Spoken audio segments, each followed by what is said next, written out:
রাষ্ট্রপতিকে একবার বলা হচ্ছে যে উনি শেখ হাসিনার সাথে কথা বলেছেন, আওয়ামী লীগের সাথে মিটিং করেছেন, এগুলো বলা হচ্ছে। আবার বলা হচ্ছে উনি অসুস্থতার জন্য পদত্যাগ করেছেন। আসলে কোন কারণে, মানে সরকার চাপ দিয়ে পদত্যাগ করিয়েছে নাকি উনি অসুস্থতার জন্য পদত্যাগ করছেন? এই ধরনের কথাবার্তা কেন আসে, মানে আচ্ছা, দুই রকম কথা আচ্ছা, রাষ্ট্রপতি অসুস্থ আছেন, এইটাই কোনো দ্বিমত নাই। উনি যখন হাসিনা ছিল তখনও উনি চিকিৎসার জন্য লন্ডন গিয়েছেন, সিঙ্গাপুর গিয়েছেন, ঠিক আছে? তো অসুস্থ উনি থাকতেই পারে। এখন হুম। উনি কি, তুমি কি মনে করো উনি রেজিগনেশন লেটারে কেউ লেখে যে আমি কথা বলেছিলাম, এই অভিযোগ এনেছে, এই জন্য আমি পদত্যাগ করছি, এইটা কেউ লেখে? মোসিন রশিদ লিখলে হয়তো এটাও লিখতো না। Mohsin Rashid I hereby resign, খতম। হুম। প্রেসিডেন্ট না হয়ে অসুস্থতার কথা বলেছে। আমি ওনার জায়গায় থাকলাম, আমি শুধু লিখতাম under article so and so of the constitution I hereby tender by resignation as the president of the republic, খতম। হুম। কিছুই হুম। বলতাম না যে কেন পদত্যাগ করছে আমি থাকলে। হুম। তো উনি তো উনি ডক্টর ইউনূসের সময় এত অত্যাচার করেছে, উনি পদত্যাগ করেনি, কিন্তু এবার উনি পদত্যাগ করলেন, তাও আবার স্পিকার দেশে নাই। নো, মানে নো, স্পিকারকে। No, no, no, no. Yunus সাহেবের সময় আর্মি উনাকে বলেছেন পদত্যাগ না করার জন্য। ওদের ওদের ওদের ওরা বলল, এবং ওরা সব সহায়তা দিয়েছে ওনাকে, ওনাকে প্রোটেকশন দিয়েছে আর্মি। আর্মি প্রোটেকশন না দিলে উনি থাকতে পারতো না, নাম্বার ওয়ান। নাম্বার টু, যেহেতু সংবিধানের উপরে ওথ নিয়েছে ইউনূসের লোকজন, তখন ওনাকে, উনি যদি রিজাইন, এটা বিএনপি ঠিকই বলেছিল তখন, যে উনি যদি আজকে রিজাইন করেন তাহলে তো আমরা মুসিবতে পড়ে যাব, কনস্টিটিউশনাল প্রবলেম হয়ে যাবে। বিকজ শিরিন শারমিন স্পিকার কোথায়, পার্লামেন্ট ভেঙে দিয়েছে। এখন যদি উনি রিজাইন করেন, কার কাছে রিজাইন করবেন? এই জন্য ওরা একটা ফন্দি করেছিল যে Asif Nazrul will be in charge of the সংসদ অ্যাডমিনিস্ট্রেশন, এরকম একটা ওকে দায়িত্ব দেওয়া হয়েছিল। তো স্পিকার ছাড়া তো আপনি দিতে পারবেন না। তো এখন যদি স্পিকার না থাকে তাহলে কিভাবে বলবে? এই জন্যই বিএনপি তখন বলেছিল যে একটা কনস্টিটিউশনাল প্রবলেম হবে যদি রাষ্ট্রপতি রিজাইন করেন, যার কারণে আর্মি ফুল ব্যাকিং দিয়ে তখন রাষ্ট্রপতিকে রক্ষা করেছিল, রাষ্ট্রপতিকে রেখেছিল। ইভেন এত শয়তান ছিল ইউনূস আর ইউনূসের লোকজন যে ওনার, আপনি চুপ্পুর ছবি নামাচ্ছেন না, আপনি রাষ্ট্রপতির ছবি সবখান থেকে নামানো হলো। This was done by Rizwana. একটা নোটিফিকেশন যদি তুমি দেখাতে পারো যে ফরেন মিনিস্ট্রি বা গভর্নমেন্টের সিদ্ধান্ত আছে যে রাষ্ট্রপতির ছবি থাকবে না, তাহলে কথা বইল। আমি তো স্ট্রেট অ্যালিগেশন আনছি যে এগুলি রিজওয়ানা করিয়েছে। রাতে রাতে সব ফোনে ফোনে এইসব কাজ করিয়েছে। এই যে একটা শয়তানের বাচ্চা শফিকুল আলম, নাকি ডাস্টবিন শফিক যাকে বলা হয়, সে ওনার পুরো প্রেস করতে নিয়ে গেল বঙ্গভবন থেকে। একটা ক্যামেরাও ছিল না তখন বঙ্গভবনে। তখন আর্মি আইএসপিআর ওনার কাজ করার জন্য, আর্মির আইএসপিআর ওনাকে তখন সাপোর্ট করেছিল। কি what are you talking Hasina? এগুলি বলে লাভ নাই, এগুলি বলে লাভ নাই।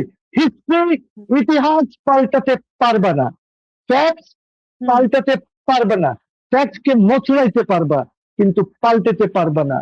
হ্যাঁ, তো এইগুলি বলে লাভ নাই, এইগুলি তো ইতিহাসে থাকবে। ইতিহাসে থাকবে, এগুলার জন্য পরবর্তীতে কারো আইনের আওতায় আসবে কিনা এইসব অপরাধের জন্য। আর এখন যে উনি আসলে পদত্যাগ করছেন। আসলে আসবে, আসবে। যদি 15 বছর 17 বছর পর যদি সব মাফ করে দাও, যদি যখন কোর্ট এমন একটি কোর্ট হয় যাকে তোমরা নিয়ে এসেছো, ওই কোর্টের সময় সব আসবে। এই দেশে তো বাতাসে চলে, সব হাওয়ায় চলে, হাওয়ায় হাওয়ায়।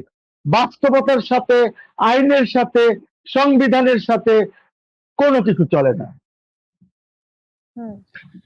এখন সাংবিধানিক ভাবে কোনো সমস্যা আছে কিনা, এই যে রাষ্ট্রপতি পদত্যাগ করুক না, বা ওনাকে করানো হোক? এখন না, তার কোনো, না, এখন না, স্পিকার আসবেন। স্পিকার আসবেন, স্পিকার ওনার পদত্যাগ ওনাকে দেওয়া হবে।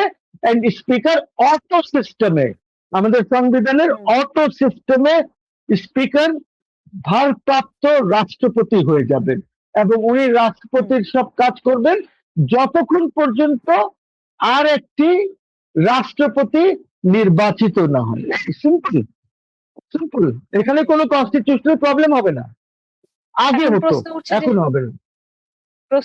ওনাকে মানে অনেকে বলার চেষ্টা করছে বা দাবি করছে যে ওনাকে গ্রেফতার করা হোক, রাষ্ট্রপতিকে। যারা দাবি করছে তাদেরকে জিজ্ঞেস করো, তারা তো বঙ্গভবনে ঢুকতেই চেয়েছিল। যারা দাবি করছে তাদেরকে জিজ্ঞেস করো।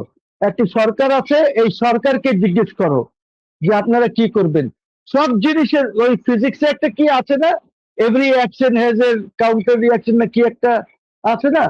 So if you are ready for it fine, সব জিনিসের এক হ্যাঁ রাইট, সব জিনিসের রিঅ্যাকশন তো আছে। If the government is ready for it fine, because এইটা তখন এইটাও একটা ইয়ে হবে। আপনারা শেখ হাসিনাকে চাচ্ছেন, এক্সট্রাডিশন চাচ্ছেন, এক্সট্রাডিশন ট্রিটি কেউ করেই নাই। Hasina, I am telling you, লিখে দেবো তোমাকে যে এক্সট্রাডিশন ট্রিটি 11 পাতার 26টি আর্টিকেল কেউ পড়েই নাই। Hasina can never be extradited. Hasina কেন? যারা আইসিটিতে যাদেরকে তুমি শাস্তি দিয়েছো এরা কেউই এক্সট্রাডাইটেড হতে পারবে না আইনগতভাবে ইন্ডিয়ার থেকে। এখন যদি আইনের বাধা আছে। হাসিনা হাসিনা আসলে স্বেচ্ছায় আসবে, স্বেচ্ছায় স্বেচ্ছায় আসবে, স্বেচ্ছায় আসবে। মানে উনি গ্রেফতার হবে, আমি জানি না, পরিস্থিতি আমি জানি না। যদি কারোর সাহস থাকে গ্রেফতার করবে, যদি কারোর সাহস থাকে রশি নিয়ে দাঁড়িয়ে থাকবে এয়ারপোর্টে অথবা বর্ডারে, যেখান থেকে উনি আসেন ওইখানে একটা মঞ্চ করে ফেলবে, করে ওটাকে ঝুলাই দেখ যদি পারে, যদি সাহস থাকে, সাহস থাকে। আর না হলে ওদেরকে ঝুলে যেতে হবে একসময়। Don't forget this. আপনি যেটা বলছেন উনি তো এখনো প্রধানমন্ত্রী আছেন, বা ওনাকে আপনি প্রধানমন্ত্রী মনে করেন। আমি ওনাকে বলছি she is the de facto prime minister. তাহলে তো দুইজন প্রধানমন্ত্রী হয়ে যাবে উনি যদি ঢুকে পড়েন। No no no no no no no no no no no no no no no no, ইনি তো ডিজোরে ইলেক্টেড প্রাইম মিনিস্টার। উনি ডিফ্যাক্টো আছে, এখনো আছে, যতক্ষণ পর্যন্ত আপনারা ওনার থেকে রেজিগনেশন লেটার না নেন। আমি দুইটা ভাগ করেছি তো, ঠিক আছে, বিকজ উনি তো রিজাইন করেন নাই। তো প্রবলেম আছে তো, এত সোজা না তো। We have serious problem with হ্যাম।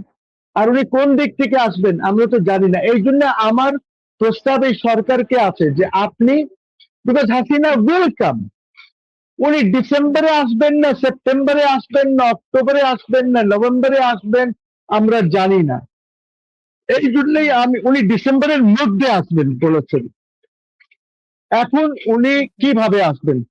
একটা হচ্ছে উনি প্লেনে আসতে পারেন, যার জন্য আমাদের ওই জুলাই যোদ্ধা যারা আছে ওরা বলে বেড়াচ্ছে যে কিভাবে আসবেন, ওনার বিরুদ্ধে আরো মামলা করো, ইমিগ্রেশনের মামলা করো, অমুক মামলা করো। এই মামলাগুলি হচ্ছে ভেরি গুড। মানে আমরা তো মামলাটাকে একটা তামাশা বানিয়ে দিয়েছি। কোয়েশ্চেন হচ্ছে যে শেখ হাসিনা কি এইখানে 2, 4, 5, 10 লক্ষ লোক নাই বাংলাদেশে যারা শেখ হাসিনাকে সাপোর্ট করে, বা 2, 4 কোটি লোক নাই যারা শেখ হাসিনাকে সাপোর্ট করে? ওরা কি মহিলা গেছে নাকি সব? So you have to see যে উনি কোন দিক থেকে, উনি যদি রোড থেকে আসেন, কোন বর্ডার থেকে আসবেন, কি করবেন, that will be her decision. উনাকে কে সিকিউরিটি দেবে, উনি থাকবেন কোথায় আসার পরে, আমি তো জানি না, আই ডোন্ট নো। এই জন্য সরকারকে উচিত যে এইগুলি ঠিক করা আগের থেকে। এইগুলি, বিকজ শেখ হাসিনা তো কোনো অর্ডিনারি লোক না, তোমার আর আমার মতন অর্ডিনারি লোক না তো।